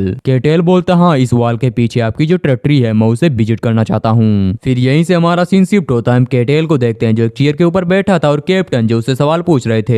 कैप्टन कैटेल से बोलते हैं, तुमने कहा कि तुम इस टेरिटरी को विजिट करना चाहते हो, आखिरकार तुम्हारा गोल क्या है? कैटेल बोलता है, कुछ खास नहीं, मैं बस यहाँ पर कुछ समय के लिए रुकूंगा, और हाँ, मुझे नहीं पता कब तक, बस मैं रुकूंगा। हेड गार्ड बोलते हैं, ओ ऐसी बात है, वैसे तुम्हारा नाम क्या है? और गाइस मैं इन्हें कैप्टन कहूंगा, वो ज्यादा सही लगता है। कैप्टन की बात को सुनकर कैटेल बोलता है, मेरा नाम कैटेल है। कैप्टन बोलते हैं, वैसे तुम्हारे पास आइडेंटिटी वेरिफिकेशन जैसी कोई चीज है, जैसे कि आईडी या कुछ और? उनके बात को सुनकर कैटेल बोलता है, मेरे पास ऐसी कोई भी चीज नहीं है। ये बोलने के साथ ही कैटेल को याद आता है मिलेना का दिया हुआ पेंडेंट। कैटेल उसे टेबल पर रखते हुए बोलता है, क्या ये आइडेंटिटी वेरिफिकेशन के लिए इनफ है? कैप्टन उस पेंडेंट को देखते हुए बोलते हैं, आखिर ये है क्या? कैटेल बोलता है, ये आकाश फैमिली का क्रेस्ट है, मुझे ये उन्हीं की ब्लड लाइन में से एक पर्सन ने दिया था। इस बात को सुनकर कैप्टन बोलते हैं, क्या आकाश फैमिली? वो तो डेनियन किंगडम की एक मर्चेंट फैमिली है। कैटेल बोलता है, क्या आप उन्हें जानते हैं? कैप्टन बोलते हैं, हाँ, ये एक ऐसी फैमिली है जो हाल ही में काफी ज्यादा फेमस हो रही है। कुछ साल पहले जब उनके नए हेड ने फैमिली को टेक ओवर किया, तभी से उनकी पावर काफी ज्यादा बढ़ रही है। कैटेल बोलता है, हाँ मैं समझ गया, वैसे क्या आप इसे आइडेंटिटी वेरीफाई के तौर पर एक्सेप्ट करेंगे? इस बात को सुनकर कैप्टन बोलते हैं, इसे देखकर ये नहीं लगता कि ये फेक है, लेकिन इसे कंफर्म करना भी काफी मुश्किल है। हालांकि ये कंफर्म नहीं किया जा सकता, लेकिन फिर भी ये तुम्हारे लिए थोड़ा हेल्पफुल होगा। ठीक है, चलो मैं तुम्हें अंदर जाने दूंगा, लेकिन मेरी एक कंडीशन है। उनके बात को सुनकर कैटेल बोलता है, क्या एक कंडीशन? कैप्टन बोलते हैं, हाँ, एक कंफर्मेशन कि तुम हमारे लिए कोई खतरा नहीं हो। इसके बाद कैप्टन कैटेल को बताते हैं कि 3 और लोग हैं जो इस टेरिटरी के अंदर एंटर करने का ट्राई कर रहे हैं, और कैप्टन की कंडीशन ये है कि कैटेल को उन सभी के साथ मिलकर इस टेरिटरी के एक पास वाले डंजन को क्लियर करना होगा।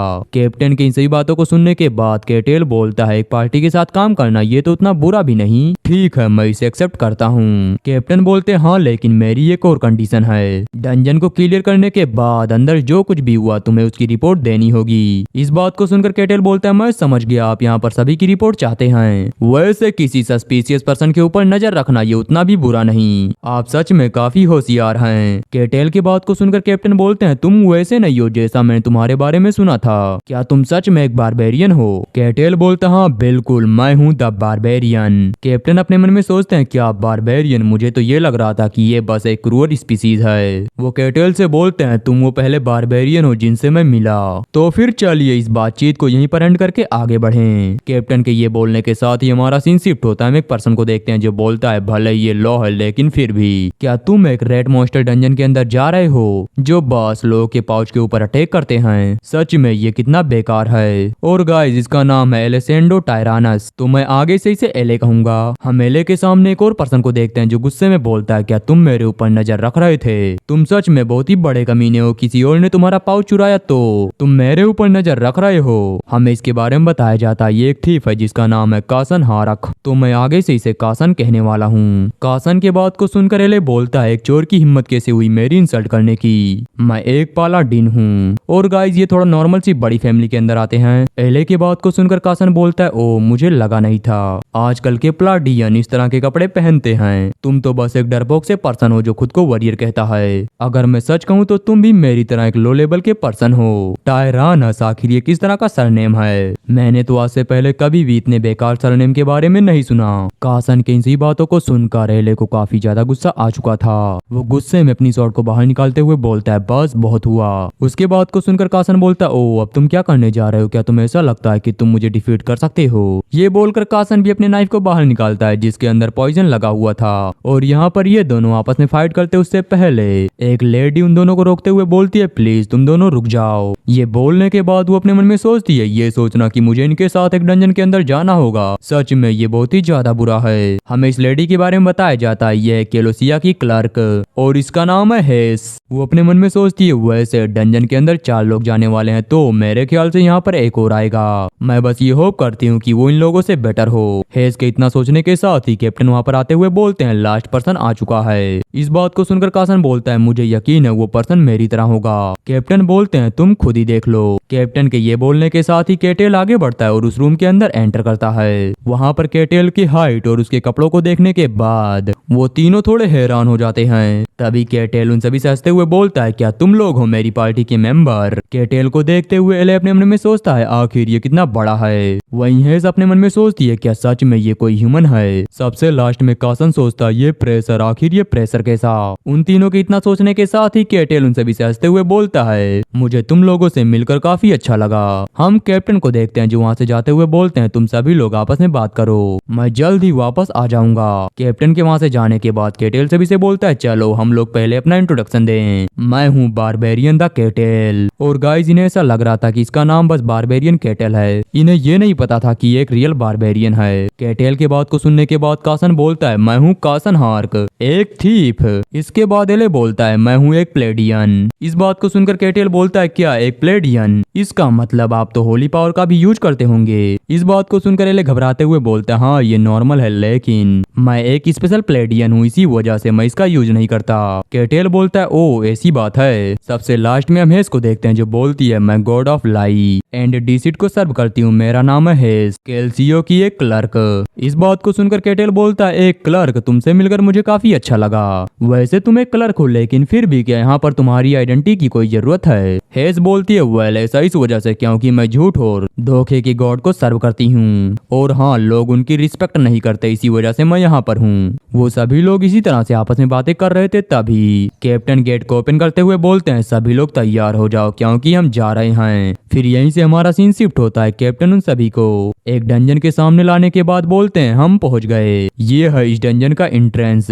ये एक 3 फ्लोर वाला डंजन है जहाँ पर 100 मॉन्स्टर पाए जाते हैं। तुम्हें इस डंजन को क्लियर करके सबूत के साथ वापस आना है। कैप्टन की बात को सुनने के बाद केटेल बोलता है चलो हम रेड को स्टार्ट करें, अगर यहाँ पर तुम्हारे पास कोई प्लान है तो तुम मुझे अभी बता बता सकते हो। केटेल की बात को सुनकर कासान बोलता है सर केटेल। केटेल बोलता है देखो तुम्हें मुझे सर बोलने की जरूरत नहीं क्योंकि वैसे भी हम एक ही टीम के अंदर हैं। इस बात को सुनकर कासान बोलता है वेल अगर ऐसी बात है तो फिर केटेल आप एक वॉरियर हैं तो आप फ्रंट लाइन में रहेंगे, और अगर मैं अपनी बात करूं तो मैं ट्रेप्स को चेक करूंगा, और अगर इस सिस्टर की बात करें तो ये हम सभी को सपोर्ट करेगी क्योंकि ये अपनी एबिलिटी का यूज करते हुए पीछे से हम सभी को बफ या हील कर सकती है। इस बात को सुनकर केटेल बोलता है हाँ मैं समझ गया, ठीक है तो फिर चलो इस डंजन के अंदर चलते हैं। फिर यहीं से हमारा सीन शिफ्ट होता है, हम डंजन के अंदर का सीन देखते हैं जहाँ पर वो चारों एक साथ आगे बढ़ रहे थे। आगे बढ़ते हुए हेस अपने मन में सोचती है यहाँ पर इतना ज्यादा अंधेरा है कि मैं ठीक से देख भी नहीं सकती, इसके अलावा यहाँ पर तो कोई नॉर्मल ट्रैप भी नहीं है, ये सच में बहुत ही सस्पिशियस है। हेस के इतना सोचने के बाद हम कासान को देखते हैं जो अपने सामने की चीज को देखने के बाद थोड़ा हैरान हो जाता है। वो केटेल को रोकते हुए बोलता है रुको सामने मॉन्स्टर है। केटेल बोलता है क्या मॉन्स्टर, लेकिन मुझे तो कुछ दिखाई नहीं दे रहा। कासन बोलता है क्या तुम फ्लोर पर पड़े उस बोन फ्रेगमेंट को देख सकते हो, वही है स्केलेटन। ये बोलने के बाद कासन अपने मन में सोचता है जैसा कि मैंने सोचा था, उस कैप्टन को शुरू से इस डंजन के बारे में सब कुछ पता था। ये डंजन सिर्फ हमारी आइडेंटिटी को वेरीफाई करने के लिए नहीं है बल्कि ये तो बाहर के लोगों से छुटकारा पाने का एक आसान सा तरीका है। कासन ये बात सोच रहा था तभी केटेल बोलता है क्या तुम इस स्केलेटन की बात कर रहे हो। कासन बोलता है हाँ ये स्केलेटन बहुत ही स्ट्रॉन्ग मॉन्स्टर होते हैं, अगर हम उनके बॉडी पार्ट को कट कर दे फिर भी उन्हें कुछ नहीं होगा, और चूंकि वो बस बोन से बने होते हैं इसलिए उनका डिफेंस भी काफी स्ट्रॉन्ग होता है। इस डंजन की डिफिकल्टी लेवल मेरे सोच से भी कहीं ज्यादा है। इसके अलावा सिस्टर तुम अपनी पावर को तैयार रखो, वॉरियर तुम अपने शील्ड को उठाओ, और केटेल तुम भी तैयार हो जाओ, हमें फाइट के दौरान एक ओपनिंग को ढूंढकर इसे मारना होगा। इसके अलावा इनकी गर्दन काफी कमजोर है इसी वजह से सभी लोग वहीं पर निशाना लगाना। कासान के इन सभी बातों को सुनने के बाद केटेल बोलता है ओ मैं समझ गया। ये बोलकर वो स्केलेटन मॉन्स्टर की तरफ आगे बढ़ने लगता है। केटेल के आगे बढ़ने के साथ ही जमीन पर पड़ा हुआ स्केलेटन धीरे धीरे उठकर खड़ा हो जाता है। स्केलेटन को देखने के बाद जो हेस थी वो वहाँ पर इंचेंटमेंट करने लगती है ताकि वो अपने मैजिक का यूज करते हुए सभी की मदद कर सके। फिर हम वापस से उसी स्केलेटन को देखते हैं जो अपने स्वॉर्ड का यूज करते हुए केटेल के ऊपर अटैक कर रहा था, लेकिन केटेल उसे बस एक नॉर्मल सा पंच मारता है और जी हाँ इसी के साथ वो मॉन्स्टर मारा जाता है। यहाँ पर केटेल को ऐसा लग रहा था कि वो मॉन्स्टर थोड़ा और स्ट्रॉन्ग होगा, लेकिन ऐसा बिल्कुल भी नहीं होता। वहीं केटेल की ऐसी पावर को देखने के बाद पीछे खड़े बाकी तीनों भी काफी हैरान होते हैं, हैरान ही नहीं बल्कि वो काफी घबराए भी होते हैं। फिर हम केटेल को देखते हैं जो स्माइल करते हुए बोलता है कासन जैसा कि तुमने कहा था अगर हम एक ही बार में इसका सर तोड़ दे तो सच में ये हिलना बंद कर देता है। केटेल के बात को सुनकर कासान बोलता है हाँ तुमने सही कहा। ये बोलकर वो अपने मन में सोचता है लेकिन मेरे कहने का मतलब तो ये नहीं था। इसके बाद हमें बताया जाता है जो स्केलेटन है वो बोन से बने एक क्रीचर होते हैं, और जो स्केलेटन की बोन होती है वो बहुत ही हार्ड होती है, यहाँ तक कि अगर कोई स्किल्ड स्वॉर्डमैन है वो भी इन्हें इतनी आसानी से डिफीट नहीं कर सकता, और अगर वो ओरा का यूज ना करे तो इन्हें डिफीट करना इम्पॉसिबल होगा। इसके अलावा ये स्केलेटन डंजन के अंदर मौजूद माना का यूज करते हुए खुद को स्ट्रॉन्ग बनाते हैं। इन्हें डिफीट करने का बस एक ही तरीका है कि बार बार इनके गर्दन के ऊपर अटैक करके उसे अलग कर दो। गर्दन को तोड़ने के अलावा तुम इनके सर को फोड़कर भी इन्हें मार सकते हो, लेकिन ऐसा करना इम्पॉसिबल है। फिर हम कासन को देखते हैं जो अपने मन में सोचता है जब मैंने इसे स्टार्टिंग में देखा था मुझे उसी समय पता चल गया था कि ये कोई नॉर्मल पर्सन नहीं, लेकिन सच में मुझे ये नहीं लगा था कि ये पर्सन इतना ज्यादा स्ट्रॉन्ग होगा। क्या ये सच में कोई ह्यूमन है। कासन के सोचने के बाद हम केटेल को देखते हैं जो सभी से बोलता है चलो चलें। इस बात को सुनकर सभी लोग उसकी तरफ भागते हुए बोलते हैं हाँ बिल्कुल चलो चलें। केटेल बोलता है देखो तुम्हें इतनी जल्दी करने की जरूरत नहीं। उसके बात को सुनकर सभी लोग अपने मन में सोचते हैं हम यहाँ पर मरना नहीं चाहते और हमारे लिए यही बेहतर होगा कि हम तुम्हारे साथ रहें। तो इसी सीन के साथ हमारा एपिसोड एंड होता है। और हाँ अगर तुमने वीडियो यहाँ तक देखी है तो 10-15 कमेंट करके ही जाना। मिलते हैं नेक्स्ट वीडियो में, तब तक के लिए बाय बाय।